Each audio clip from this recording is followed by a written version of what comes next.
আজকে ঘুরতে ঘুরতে চলে আসলাম নদীর পাড়ে। এটা একেবারে অত্যন্ত গ্রাম অঞ্চল। এর প্রতিটা বাঁকে বাঁকে ঘুরে অত্যন্ত একটা মনের ভিতর আনন্দ পাইছি, যেটা ভাষায় বলে আমি বোঝাতে পারবো না।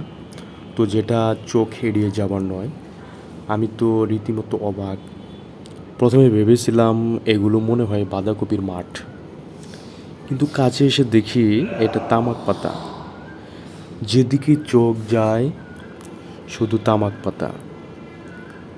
আমি ছোটোবেলায় আমার দাদার কাছে বা আমার বাবার কাছে বা লোকজনের কাছে শুনেছি যে এই যে তামাক পাতা, এটা মূলত কোনো আহ, পশু পাখি বা যেটাই বলেন ছাগল গরু, এগুলো ভেড়া কোনো কিছু এটা খায় না এবং স্পর্শও করে না।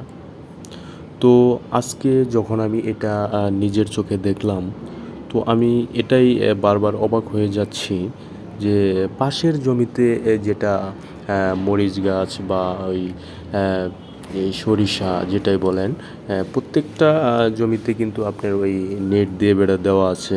কিন্তু এই যে তামাকের ক্ষেতটি যে দেখতে পারতেছেন, এটাতে কোনো বেড়া কোনো কিছু দেওয়া হয় নাই। কেন দেওয়া হয় নাই? কারণ এটা কোনো ছাগল বা গরু এটার পাশেও আসে না। হ্যাঁ, তো তারপরে ওই কৃষকের যে একটা শ্রম এখানে দিয়েছে শুরু থেকে, জমি উৎপাদন থেকে শুরু করে ফসল একবারে ফলানো পর্যন্ত, এটার মেহনত আর কি পাবে। অবশ্যই যেহেতু এটা পরিশ্রম করেছে এখানে।